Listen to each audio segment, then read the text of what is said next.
नमस्कार दोस्तों। परमपिता परमात्मा की कृपा से मैं ठीक हूँ और आप लोगों के लिए भी उम्मीद करता हूँ कि आप सब ठीक होंगे और भविष्य में भी परमपिता परमात्मा की कृपा आप लोगों के ऊपर सबके ऊपर बनी रहे। तो जो भी साथी जुड़ चुके हैं तो उनसे मैं उम्मीद करता हूँ कि वो इसको शेयर करें ताकि और लोग भी जुड़ें और जो जुड़ चुके हैं वो अपना सवाल भी रख सकते हैं।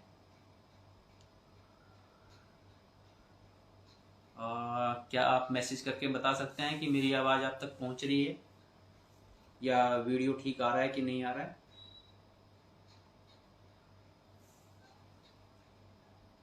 बहुत अच्छी बात है। विकी जी, आपके जुड़ने पर आपका स्वागत है। तो आज का जो लाइव है मैं करना क्यों चाहता हूँ, तो अब क्या है कि सवाल मेरे से अपने भी पूछते हैं जो मेरे जानकार हैं कि भाई इस पे लाइव करने का या इस पे चर्चा करने का फायदा क्या है। देखो, हम अगर हमारा ध्यान इन बेकार की चीजों से थोड़ा हटेगा तो हम अपने ध्यान को अच्छी चीजों में लगा पाएंगे और उसका फायदा पूरे समाज को होता है, सबको होता है। बहुत बहुत धन्यवाद गणेश जी। विनोद कपूर जी, आपका स्वागत है जुड़ने के लिए और कृपया इसको पोस्ट को शेयर भी करें। ठीक है, नरेश जी, आपका स्वागत है। तो अब जो मैंने पोस्ट भी डाली थी कि आप लोगों के सवाल मुझे चाहिए, तो बड़े इंटरेस्टिंग सवाल वहां पर लोगों ने डाले कि एक ने बोला कि भूत प्रेत होते हैं, अगर आपको देखना है तो अमावस्या की रात में शमशान में चले जाना, तो वहां पे भूत प्रेत मिल जाएंगे। और एक ने लिखा कि ये सब आत्माएं होती हैं जिनकी गति नहीं होती, और एक लिखते हैं कि होते हैं पर ऐसे किसी को नहीं मिलते, और एक लिखते हैं कि जिस प्रकार सत्य है उसी प्रकार असत्य भी है, और ऐसे भी लोग कहते हैं कि जिस प्रकार भगवान है उसी प्रकार शैतान भी है। और एक जो ठीक करने वाले थे वो लिखते हैं कि मैं हीलर हूं, रोज मेरे पास केस आते हैं, इसलिए मुझे उनका अनुभव है। तो अब भूत प्रेत हिंदू धर्म के जो मानने वाले हैं या हिंदू धर्म को जो जानने वाले हैं या वो ज्यादातर बात करते हैं भूत प्रेत चुड़ैल इनकी। और कहा क्या जाता है कि जिनकी जो गति नहीं होती, जो कम छोटी उम्र में मर जाते हैं या एक्सीडेंट में मर जाते हैं या किसी और तरीके से मर जाते हैं, वो भूत प्रेत बन जाते हैं। और जिनकी या तो इच्छाएं अधूरी रहती हैं वो भूत प्रेत बन जाते हैं। मगर हिंदू धर्म का जो सबसे ज्यादा माना जाने वाला ग्रंथ है गीता, श्रीमद् भागवत गीता। श्रीमद् भागवत गीता में श्री कृष्ण ने अर्जुन से कहा कि आत्मा अजर और अमर है, आत्मा अजर अमर है, आत्मा कभी मरती नहीं है। मगर उसने साथ के साथ ये भी बताया कि आत्मा जब एक शरीर छोड़ती है तो वो साथ के साथ दूसरा शरीर ग्रहण कर लेती है। उस शरीर को ग्रहण करने में जरा सा भी फर्क नहीं होता। इस क्षण एक शरीर को आत्मा ने छोड़ा और उसी क्षण वो दूसरे शरीर में जन्म के तौर पर पहुंच जाती है। वो आत्मा उस जन्म में, जिस जन्म में अभी मृत्यु हुई, वहां पर मनुष्य ने कैसे कर्म किए उस हिसाब से वो आत्मा जो है शरीर ग्रहण करती है। हो सकता है कि वो जानवरों का शरीर ग्रहण करे, कीड़े मकोड़ों का शरीर ग्रहण करे, या फिर इंसान के शरीर में उसको जन्म मिले। मगर आत्मा जो है एक पल के लिए भी बाहर नहीं रुकती, वो दूसरा शरीर साथ के साथ ग्रहण कर लेती है। और यहां पे जो बात की जाती है कि जिनकी गति नहीं होती, जिनकी गति नहीं होती, तो गति कैसे होती है? किसी भी धर्म में जब गति के बारे में बात की गई कि आत्मा की गति कैसी होती है, आत्मा की गति का मतलब है कि आत्मा का परमात्मा से मिलन, इसके अलावा आत्मा की कोई गति नहीं है। आत्मा की और कोई इसके अलावा गति नहीं है, उसका परमात्मा के साथ मिलन ही उसकी गति है। तो इस प्रकार देखा जाए कि जिन आत्माओं को जन्म मिल रहा है उनकी भी गति नहीं हुई है। हम और आप जो अभी एक आत्मा के रूप में एक दूसरे के सामने है, हमारी भी गति वही है कि जब वो परमात्मा से उसका मिलन हो जाएगा, परमात्मा के साथ वो परम भाव में आ जाएगी, तभी उसकी गति होगी। इसके अलावा आत्मा की कोई गति नहीं है। तो इसलिए जब ये कहा जाता है कि गति जिसकी नहीं होती वो भूत प्रेत बन जाता है, तो सभी आत्माओं की गति नहीं होती है। तो ये जब गीता में बोला गया है कि उसको साथ के साथ दूसरा शरीर मिल जाता है, इसका मतलब आत्मा कहीं भटकती नहीं है। आत्मा को जब साथ के साथ दूसरा शरीर मिल गया तो वो भटकेगी नहीं। इसलिए जो ये कहा जाता है कि वो आत्माएं भूत प्रेत बनती हैं जो भटक जाती हैं या जिनकी इच्छा अधूरी रहती है, तो ये एक गलत जो है यहाँ पर बात कही जाती है। फिर होता है कि जिनकी इच्छा पूरी नहीं होती, जिनकी इच्छाएं अधूरी रह जाती हैं, तो जब आपकी इच्छा अधूरी रहेगी या आप कोई इच्छा करेंगे तो अगला जन्म आपके लिए तैयार है, और आप अपनी इच्छा के हिसाब से जो जिस तरह की इच्छा की गई और या जिस तरह की इच्छा के की वजह से जो कर्म किए गए हैं उनके अनुसार अगला जन्म तैयार हो जाता है। इसलिए इच्छा अधूरी रहने पर भी जन्म ही मिलेगा, ये भूत प्रेत की योनि नहीं मिलेगी। इसलिए ये भी कहना सही नहीं है। फिर बात होती है कि ये मैंने अभी हिंदू धर्म के अनुसार की बातें की हैं। फिर बात आती है मुस्लिम धर्म की। मुस्लिम धर्म में जहां पर हम यहाँ पर भूत प्रेत पिशाच चुड़ैल इनकी बात करते हैं, जो मुस्लिम धर्म है वहां पर जिन की बात की जाती है कि जिन जो है वो बुरी आत्माएं हैं। मोक्ष क्या है इसके बारे में बताएंगे प्रदीप जी। तो अभी जो है जिन जो है, ये जो है शब्द आया अरबी शब्द जो है, अरबी भाषा से जिन शब्द आता है। ये हमारे यहाँ का हिंदुस्तान का या हिंदी का शब्द जिन नहीं है। यही भूत प्रेत की मान्यता जब अरब देशों में सामने आई, उसका नाम रखा गया जिन।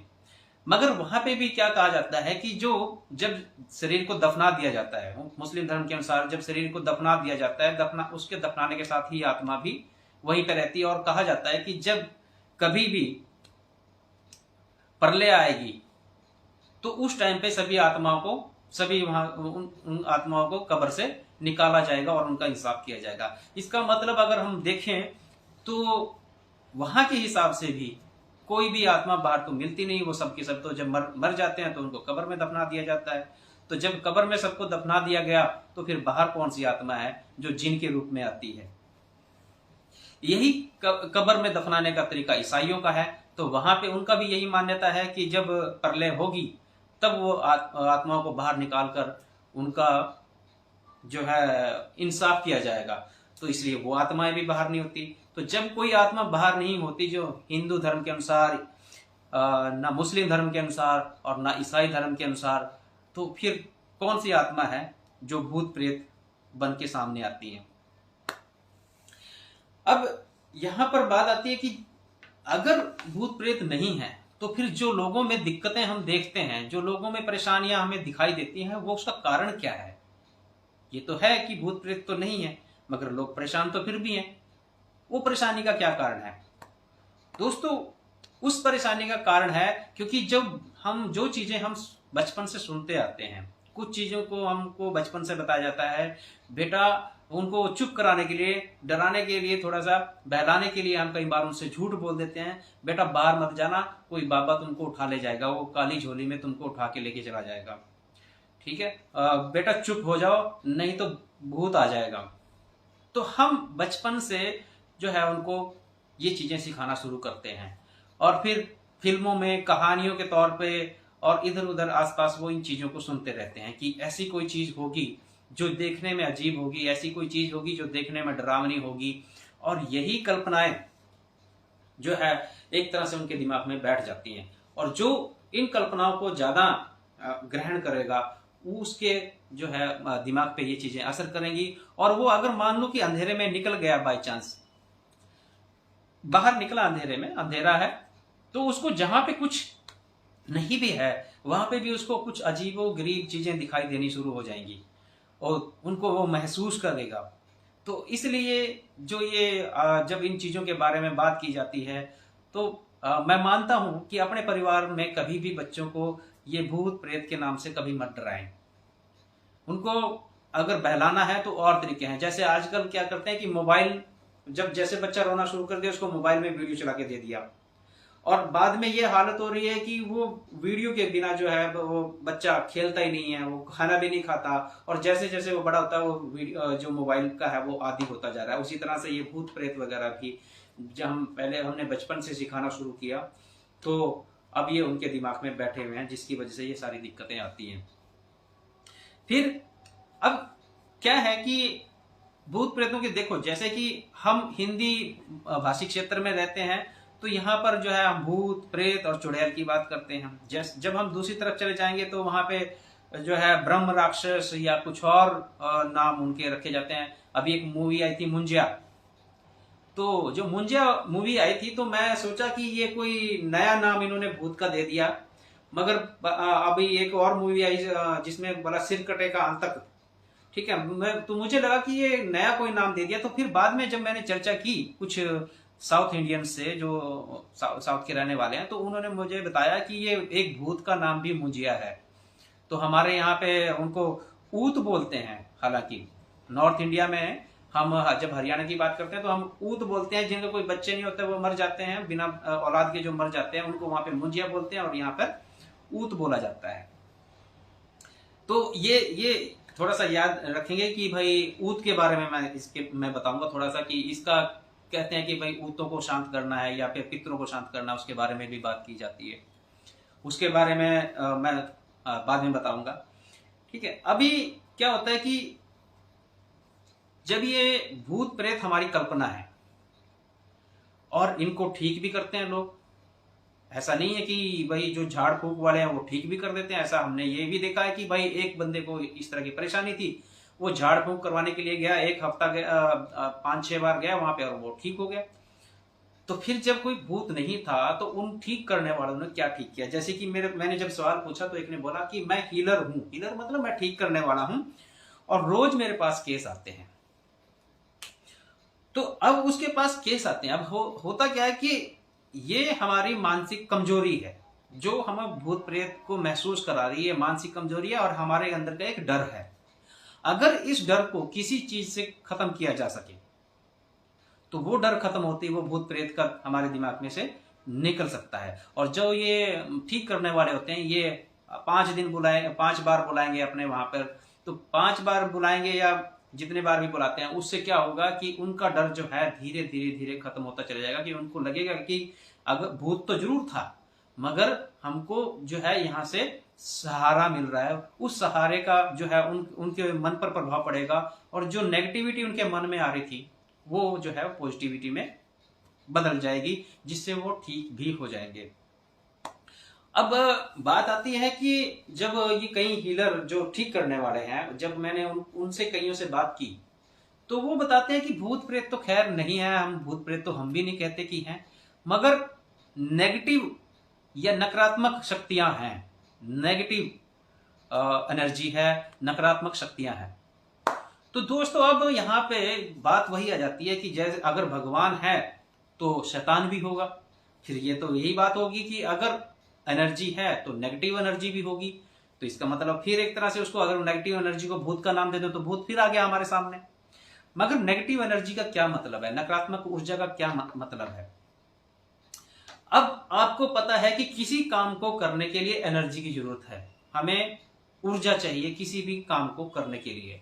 अगर आप सही दिशा में काम कर रहे हैं, सही दिशा मतलब वो दिशा जिसमें आप किसी का नुकसान नहीं करते और आप एक अच्छाई की तरफ काम कर रहे हैं, तो वही जो एनर्जी है वो सकारात्मक एनर्जी के तौर पर, मतलब आपकी पॉजिटिव एनर्जी के तौर पर काम करेगी, क्योंकि वो आपको दिशा दे रही है, आप सही दिशा में जा रहे हैं और उसी दिशा में वो एनर्जी भी काम कर रही है। मगर जब कुछ गलत काम अगर हम करेंगे या हमसे कोई गलत काम होता है तो जो एनर्जी हमको सहारा दे रही थी वही एनर्जी हमको वहां पर सहारा देना, मतलब हमारा अपोज करेगी, हमारा विरोध करेगी, और जो एनर्जी हमारा विरोध करेगी तो वही आपकी नेगेटिव एनर्जी होगी। तो इसलिए बोला जाता है कि जो भगवान की भक्ति करते हैं या भगवान में विश्वास रखते हैं, आस्था रखते हैं, उनके ऊपर ये नकारात्मक शक्तियों का असर नहीं होता। उसका कारण यही है कि जो भगवान में विश्वास कर रहा है, भगवान का नाम भगवान का डर से या कैसे भी वो अच्छे काम कर रहा है, तो वो क्योंकि सही दिशा में जा रहा है तो वही एनर्जी उसके लिए सकारात्मक ऊर्जा के तौर पे काम कर रही है। और अगर वो गलत काम करेगा तो वही ऊर्जा उसके लिए नकारात्मक तौर पर काम करेगी। और जब वो नकारात्मक तौर पर काम करेगी तो उसको वहां पर सफलता नहीं मिलेगी, किसी काम को करने में सफलता नहीं मिलेगी, निराशा होगी, अपमान झेलना पड़ेगा। तो ये चीजें जब उस इंसान की जिंदगी में आती हैं तो उसको वो ये शरीर पे भी फिर असर होगा, क्योंकि आपका मन सही काम नहीं कर रहा है तो उसका शरीर पे भी असर हो जाएगा। और इसलिए आदमी जो है वो अपने आप को बीमार महसूस करना शुरू कर देगा, जिसे बोला जाता है ये नेगेटिव एनर्जी है। हालांकि ना कोई नेगेटिव एनर्जी है ना कोई पॉजिटिव एनर्जी है, सिर्फ एनर्जी है, ऊर्जा है। वो सकारात्मक या नकारात्मक उस पर निर्भर करता है कि हम काम कैसा कर रहे हैं, हम सकारात्मक काम कर रहे हैं या फिर हम नकारात्मक काम कर रहे हैं। अब बात आती है कि यहां पर मंत्रों की बात आती है। मंत्र क्या होते हैं? तो मंत्र जो थे वो एक वैदिक मंत्र हैं जो हवन वगैरह में काम आते थे, और कुछ जो मंत्र हैं भगवान की प्रार्थना के लिए होते हैं। फिर अब इसके ठीक करने के लिए भी बोला मंत्र बताए जाते हैं। तो मैंने जो सबसे ज्यादा ध्यान दिया, मैंने दिया साबरी मंत्रों पे ध्यान कि ये साबरी मंत्र क्या होते हैं। हालांकि जो वैदिक मंत्र हैं उनकी हिंदी मैंने पढ़ी है, उनसे समझ में आ जाता है। साबरी मंत्र वो मंत्र थे जो कि साधारण भाषा में बनाए गए इन चीजों को ठीक करने के लिए। जब उन मंत्रों को मैंने देखा, वो मंत्र समझ में भी आ जाते हैं कि ये इनका मंत्रों का अर्थ क्या है। संस्कृत वाले मंत्र हालांकि कोई हिंदी करेगा तभी समझ में आते हैं, मगर ये साबरी मंत्र समझ में आ जाते हैं। जब साबरी मंत्रों को हमने देखा तो वो क्या करते हैं कि वो एक शक्ति जिसको सबसे बड़ा माना जाता है जिस भी धर्म में, वो उसकी कसम खिलाते हैं कि एक शक्ति को बोलते हैं कि तुझे उस शक्ति की कसम, जो बड़ी शक्ति है उस शक्ति की कसम कि तू इसको ठीक कर। छोटी शक्ति के लिए बोलते हैं तू वो उसकी बड़ी शक्ति की कसम तू इसको ठीक कर, तुझे इसका वास्ता, तुझे उसका वास्ता। इस तरह से करके वो एक तरह से आह्वान करते हैं शक्तियों का, और वो इस तरह से मंत्र बनाए गए हैं जो कि जिनको साबरी मंत्र बोला जाता है। तो अब जैसे प्रार्थना काम करती है उसी तरह से यहाँ पर ये थोड़ी पॉजिटिविटी जो है उस इंसान के अंदर मंत्र वगैरह की वजह से उसको लगता है कि हाँ मुझे कुछ इसका फायदा होगा, मुझे कुछ यहाँ से सहारा मिल रहा है, तब वो जो है वहां पर इसका कुछ बेनिफिट उसको मिल जाता है। अब यहाँ पर बात आती है कि भाई हमें करना क्या चाहिए, कि करें क्या। एक तो अपने बच्चों को कभी भी किसी भूत प्रेत के नाम से ना डराएं, और खुद अपने मन में एक विश्वास रखें कि ऐसी कोई चीज नहीं है जिसको भूत बोला जा सके, जिसको प्रेत कहा जा सके, या ऐसी कोई चीज नहीं है कि जो इस तरह का कोई नुकसान आपको करने वाली है। एक भाई ने मुझे बोला कि भूत होते हैं, मैं साबित कर सकता हूं कि भूत होते हैं। मैंने उससे पूछा कि अगर भूत होते हैं तो मुझे छोटी सी एक बात बता, क्या वो थप्पड़ मार सकते हैं? बोला वो थप्पड़ तो नहीं मार सकते। तो अगर वो थप्पड़ तो क्योंकि शरीर होगा तो थप्पड़ मार सकते हैं, नहीं तो वो क्या कर सकते हैं? जिस चीज में एक थप्पड़ मारने की हिम्मत नहीं है तो वो चीज किसी का क्या बिगाड़ देगी। तो इस तरह से अगर उनको थप्पड़ मारने के लिए क्या शरीर लेना पड़ेगा, और शरीर में फिर वो कैद हो गए। तो इसलिए जो आत्मा फ्री है वो कैद क्यों होना चाहेगी? वो कैद कभी भी नहीं होना चाहेगी। इसलिए कोई भी भूत प्रेत की जो आत्मा है वो शरीर में नहीं आना चाहेगी। ये बात भी गलत है बिल्कुल ही। तो दोस्तों वैसे मैं उम्मीद कर रहा था कि आप लोग भी कुछ सवाल पूछेंगे। हालांकि एक सवाल आया था मोक्ष क्या है, मोक्ष। हाँ, उससे पहले एक था कि जो ऊत बोला जाता है, जिनको हमारी तरफ ऊत बोलते हैं, या पितर क्या होते हैं। देखो, जो ये धन है, जो भी संपत्ति है, अगर वो हमारी है तो वो हमारे काम आएगी। अब या मेरी कमाई हुई है तो वो मेरे काम आएगी। अगर कोई संपत्ति मेरी कमाई हुई नहीं है तो ये मान के चलिए कि वो मेरे काम नहीं आएगी, क्योंकि कुदरत का सीधा सा जो है एक फार्मूला है, और कुदरत अपने नियम नहीं बदलती है। कुदरत का ये फार्मूला है कि आपको वही चीज काम आएगी जो आपकी होगी, और जो चीज आपकी नहीं है वो आपके काम नहीं आएगी। अब हमारे जो पूर्वज थे, उन पूर्वजों ने संपत्ति बनाई, माँ बाप उन्होंने कोई संपत्ति बनाई, उन्होंने मकान बनाया, उन्होंने जमीन खरीदी। अब उस जमीन का, उस संपत्ति का उपभोग मैं कर रहा हूं, तो क्या वो मैंने अपनी मेहनत से कमाई है? तो उसका जवाब है कि नहीं कमाई। तो जब वो अपनी मेहनत से नहीं कमाई, तो फिर वहां पर इंसान को कुछ ऐसा लगता है कि कुछ घाटा, क्योंकि बीमारी आ जाती है, कुछ आ जाती है, क्योंकि वही सीधा सा फार्मूला है कुदरत का, जो चीज अपनी है वो अपने पास रहेगी, जो अपनी नहीं है वो नहीं रहेगी। तो इस तरह से कई बार बीमारी आ जाती है जिसमें बहुत ज्यादा खर्चा हो जाता है। तो यहाँ पे हो जाता है कि ये पितृ ऋण है, पितृ ऋण चुकाना पड़ेगा। तो पितृ ऋण को चुकाएं कैसे? क्या पितरों के जाने के बाद चुकाएं? नहीं, पितृ ऋण चुकाएं पितरों के रहते हुए। उन्होंने तुम्हारे लिए संपत्ति बनाई, तुम्हारे लिए पैसा इकट्ठा किया, इतना पैसा इकट्ठा किया कि तुम ऐश और आराम से रह सको। तो अगर पितृ ऋण चुकाना है तो वो पितरों के रहते हुए ही चुकाना है। जब वो बुजुर्ग हो, उनको सहारे की आवश्यकता हो तो उनको सहारा दें, उनको मान सम्मान दें, उनको जब वो बीमार हो तो उनकी सेवा करें। इससे ही पितृ ऋण जो है वो चुक जाएगा और आप पितृ ऋण से मुक्त हो जाएंगे। अलग से पितरों को संतुष्ट करने की आपको जरूरत नहीं पड़ेगी। फिर बात आ जाती है कि भाई ऊत जो है, जो जिसकी शादी नहीं हुई और वो मर गया। अब जिसकी शादी नहीं हुई, क्योंकि आप मान लो कि 4 भाई हैं, 4 भाइयों में से 3 भाइयों की शादी हो गई और 1 भाई की शादी नहीं हुई। अब जमीन के जो टुकड़े थे या संपत्ति के टुकड़े थे वो 4 होने थे, मगर एक तो अब नहीं है, तो उसका हिस्सा रह गया। अब क्यों, वही फार्मूला कि जो आपका है वो आपको मिलेगा, जो आपका नहीं है वो आपको नहीं मिलेगा। मगर यहां पर क्या हुआ कि उसका हिस्सा भी उन तीनों में बटा। अब वो भी पितरों की श्रेणी में चला गया, उसको ऊत बोल दिया गया। उसका क्या?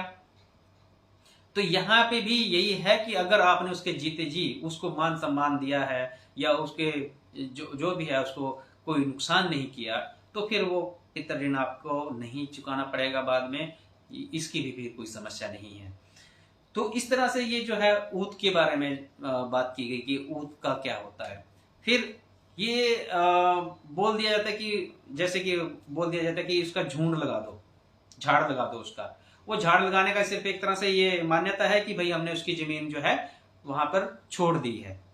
मगर सीधा सा तो ये है कि अगर आप अपने मन में ये ठान के चलेंगे कि हम नुकसान किसी का नहीं करेंगे, जो पैसा हमारे पास धन संपत्ति है उसको अच्छे कार्यों में लगाएंगे, और धन संपत्ति को जो है हम किसी बुरे काम से या किसी धोखाधड़ी से नहीं कमाएंगे, तो आपको कभी कोई नुकसान नहीं होने वाला है। अब जो सवाल आया था कि मोक्ष क्या है?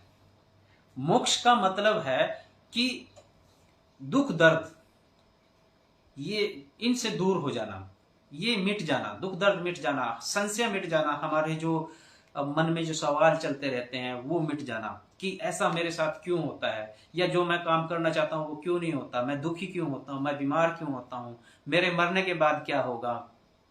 ये जब ये सारे सवालों का मिट जाना ही मोक्ष है। मोक्ष कैसे मिलेगा? अब मोक्ष कैसे मिलेगा, इसके लिए तो गीता में बताया गया है कि ध्यान साधना के द्वारा आपको मोक्ष मिल सकता है। ध्यान साधना करें, साथ में जो है संतों की वाणी को सुने, वहां से आपको पता चलेगा। संतों की वाणी सुनने का मतलब यह है कि आपको पता चलता रहेगा कि आपकी तरक्की कितनी, आपकी प्रोग्रेस कितनी है।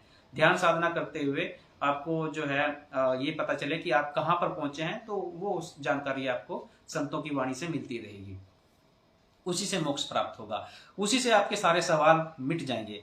आज मैं जो आप लोगों को कह रहा हूं, हो सकता है कि बहुत सारे लोग इसको अपोज करें, इस चीज को ग्रहण ना करें, क्योंकि जैसे धन दौलत जो है वो अपनी कमाई हुई ही काम आती है। कई बार ज्ञान भी अपना कमाया हुआ ही काम आता है, क्योंकि ये जो मैं बात बोल रहा हूं जब तक आपके अनुभव में नहीं आएगी तब तक आपके लिए कोई फायदे की चीज नहीं है। जैसे लोगों ने अफवाह भूतों की फैला दी एक तरह से, वैसे ही इसको भी अफवाह माना जा सकता है कि भाई मांगाराम भी एक अफवाह ही फैला रहा है। जैसे लोग झूठ बोल देते हैं तो मांगाराम भी क्या क्या गारंटी है कि सच ही बोल रहा होगा। तो इसलिए ज्ञान भी वही काम आता है जो कमाया जाता है। तो जब आप खुद साधना करेंगे, ध्यान साधना करेंगे अपने आप, और फिर संतों की वाणी से उसको मिलाएंगे कि हाँ मैं कहाँ पर हूं, तो आपके ये सवाल अपने आप मिट जाएंगे, आपका संशय मिट जाएगा, और उसी को मोक्ष बोला गया है। फिर मोक्ष की फिर ये आता है कि बात कि भाई कई बार ये होता है कि आपको मोक्ष मरने के बाद मिलेगा, या जब छूट जाओ मर जाओगे तो छूट जाओगे, वो उसको मोक्ष बोल दिया जाता है, या स्वर्ग या नरक इनको बोल दिया जाता है। आपको मोक्ष मिलेगा जीते जी, जिसको मोक्ष मिलना है वो जीते जी, जब उसके सारे संशय खत्म होंगे, जब उसके सारे सवाल खत्म होंगे, जब उसको महसूस होता है कि भगवान मेरी हमेशा सहायता करता है, उस दिन वो मोक्ष को प्राप्त होता है। और वो जो फायदा है मोक्ष को प्राप्त करने का, उसको जो आनंद मिलना है वो इसी धरती पर मिलेगा, इसी धरती पर उसको आनंद प्राप्त होगा। जब उस इंसान को इसी धरती पर आनंद प्राप्त होगा तो वो स्वर्ग में है, और जब इसी धरती पर रहते हुए हमको दुख कष्ट क्लेश हमको सहन करने पड़ते हैं तो हम नरक में हैं। और जब वो इन दुख और सुख दोनों से ऊपर उठ जाता है तो उसको मोक्ष कहा जाता है। तो उम्मीद है कि ये लाइव खत्म होने के बाद भी अगर कोई सवाल कमेंट में मुझे मिले तो मैं उनका जवाब देने की कोशिश करूंगा।